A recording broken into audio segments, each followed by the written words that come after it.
So, Amy, it's really great to have you on the show today, and I'm really glad that you took your time out of your schedule to be with us. And I've explained to the listeners a little bit about who you are, but why don't you go into a little bit more detail about who you are and your family? Okay, thank you for having me. My name is Amy Roberts, and I blog at raisingarrows.net. The blog is predominantly about large family homeschooling and homemaking.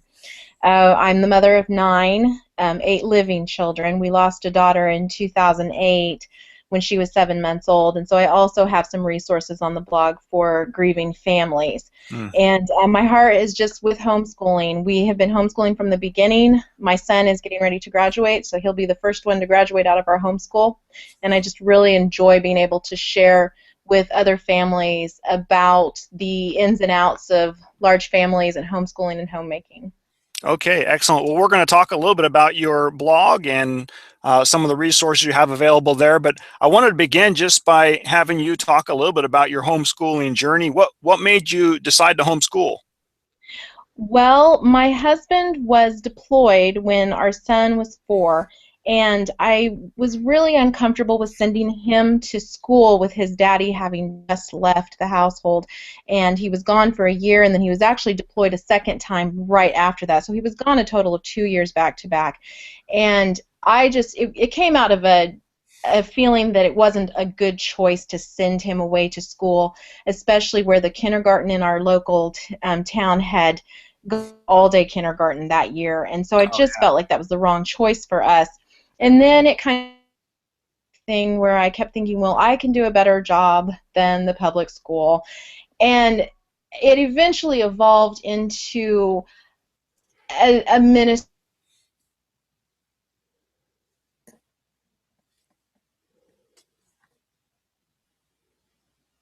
Amy, I'm losing you there. I don't know.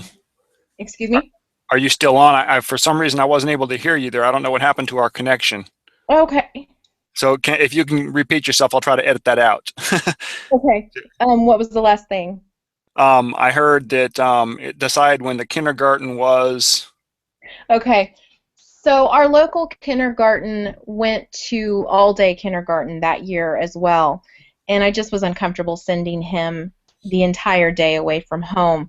And then from there, it kind of became an academic thing. I felt like I could do a better job than the public school, and Mhm. it just began to evolve, though, finally into where we are now, which is more of a discipleship in the home. I feel like in order to really lead my children in our Christian faith, that they need to be at home.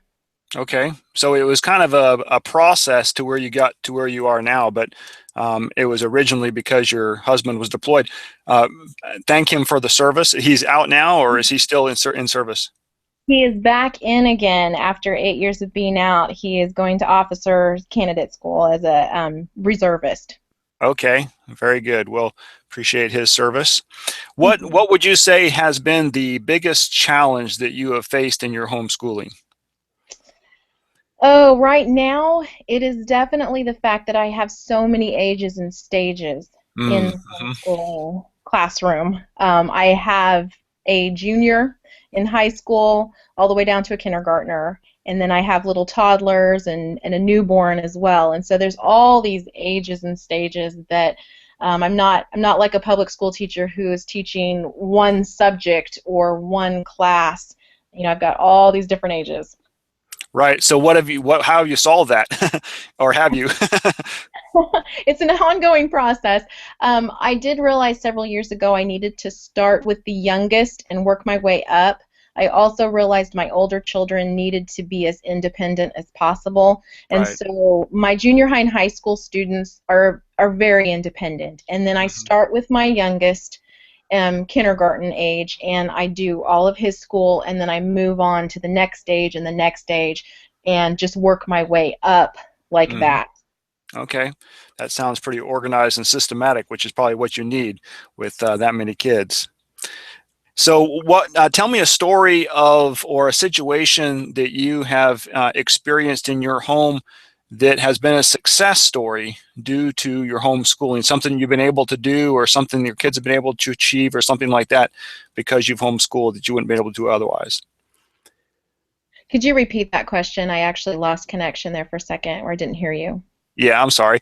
I was just saying that the next question I have for you is if you could tell a story or a situation that you have encountered in your homeschool that has been a success story, something you've been able to achieve because you've homeschooled that you wouldn't be able to do otherwise, or something that your kids have been able to do that they wouldn't have been able to do otherwise, that kind of thing. We tend to travel a lot, and it's been very beneficial to homeschool and be able to travel any time of the year. We've taken the kids to Washington, D.C., where they get a history lesson like no other. Right. Um, that has been one of the big things, is being able to travel with the children any time of the year and actually get that hands-on learning. Yeah, that's great. And of course, you can travel when everybody else is in school, Yes. or and you're not having to wait in quite as long a lines that way either, which is really nice. Yes. Okay, very good. Well, go ahead now and tell me a little bit about your blog site and all the resources you have available at raisingarrows.net. Okay. Like I said, it's predominantly large family homeschooling and homemaking. And so I have sections on homeschooling and large family living, and I just try to offer as much on the ground help, in the trenches help to the homeschooling mom who maybe is just feeling absolutely overwhelmed, doesn't know where to go next. I want to give people the tools that they're looking for, to just really have a good homeschooling experience, and then also to help homemakers and to help large families to be efficient, to enjoy their families, and to just really honor Christ in everything they do.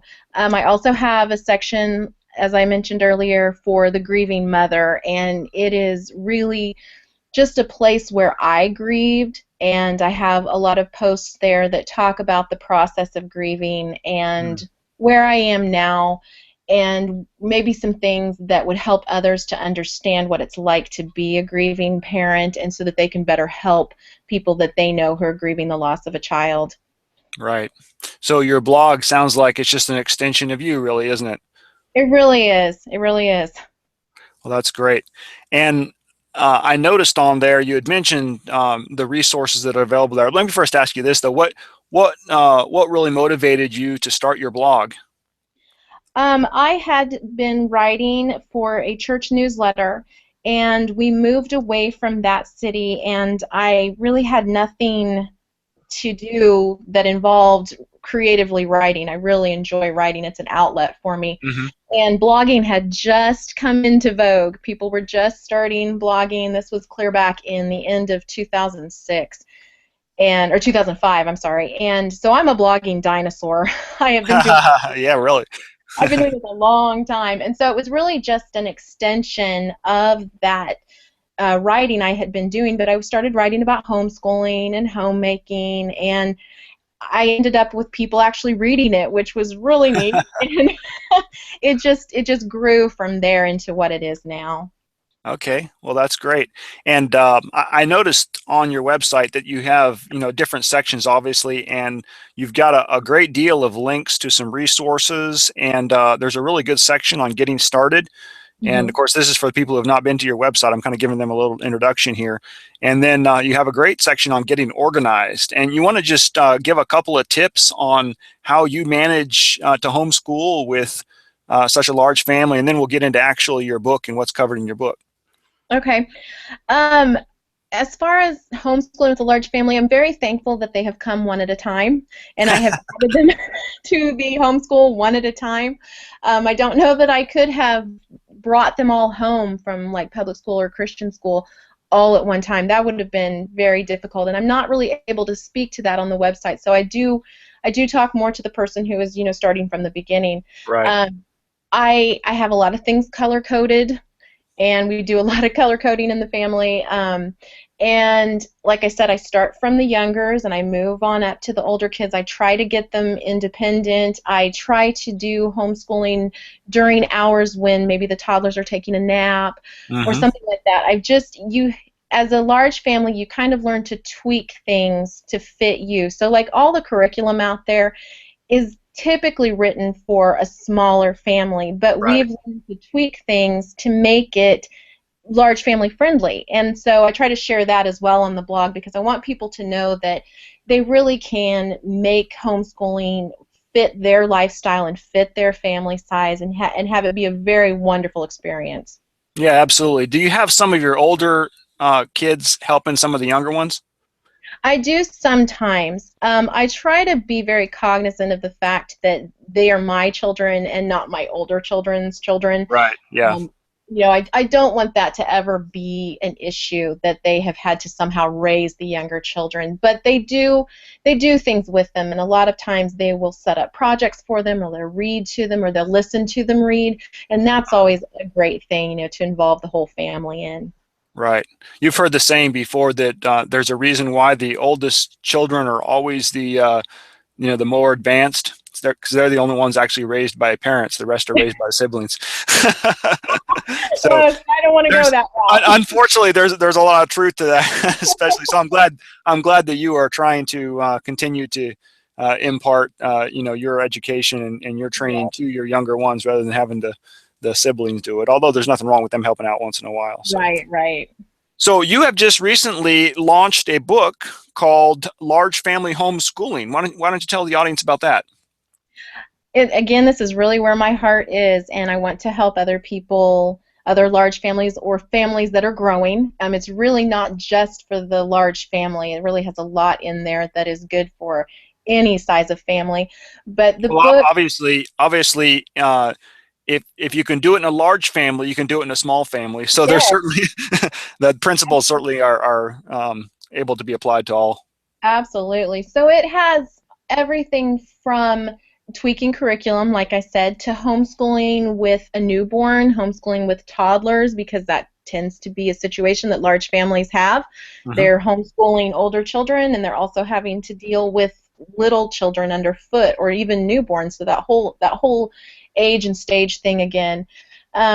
I talk in there about meals some, and just creating an atmosphere where you're organized as much as you can be. I call it organized chaos, and and giving you some tips and ideas for making it work with a large family. Hmm. Okay, very good. And you can get this book, I'm assuming, electronically as well as hardcover, or is it just electronically? It is just an ebook. Okay. All right. Excellent. And they can find that on your website. Is it also on like Amazon Kindle form or? It is not at this point in time. Probably will be soon, but right now it is just on my website. Okay. Very good. And what other tips or advice can you give kind of as a peek preview from your book that might be helpful for the listeners out there that would prick their interest into learning more? One thing that I talk about in the book is planning and record keeping. Hmm. And in a large family, that is a totally different animal than you might find in a family with one or two children. And that I feel is something that is really important. And there are a lot of things in this book that kind of think outside the box Hmm. and get people to really consider a different way of doing things that's still a good way of doing it, but is more in line with their family. So I don't offer one way of doing Hmm. something in the book. Pretty much every topic I cover, I cover more than one way so that you can find something that works for you. So everything from trying to figure out a cleaning schedule and chore schedule to the planning and record keeping, how to afford a large family homeschool. I go through those things with lots of different ideas so that you aren't feeling like, well, if that doesn't fit, then I'm sunk. It's a here's a smorgasbord and choose from these things, try them out, and see how they work for you. Okay, that's very good. Now, I don't know if you can answer this directly or not, but I'm going to give it a shot anyway. Obviously, I'm a guy, and there's probably a lot of guys listening to my podcast just because that's the way it is. Okay. What do you have a lot of advice in there on how husbands can help in the homeschooling of particularly large families, or is it primarily Not geared towards women? It is primarily geared towards women, yes. Uh-huh. Of course, the principles apply no matter what. Sure. Other than maybe like homeschooling with morning sickness, that would not apply. but, but there are things that definitely men could glean from. There are ideas in there for things that need to be put into play, and he could definitely be the one who puts those into play. Right. Okay, very good. Well, I want to just kind of wrap things up a little bit, and I have a few last minute questions I wanted to ask you, just kind of quick answers on. First one is, if you could recommend one resource to the listeners, what would it be? Something that maybe you have used or something that you have to offer that would be of great value to the homeschool community? Probably the thing that comes to my mind right off the bat are drink bands, which are colored bands that go on your cups because Okay. as a homeschooling family, you feed your children every single meal plus snacks, and we end up with a million cups. And the drink bands are color coded, which I love having things color coded with a large family. And they go on their individual cups, and we just set them out on the counter, and everybody knows whose cup is whose. And I love that as an organizational piece for a large family homeschool. Oh yeah, that's great. We have a Trying to think different if there's location anything for each else of the that cups. I really like. We are so eclectic in our curriculum that it's really hard for me to suggest any Right. curriculum. There are a couple of books.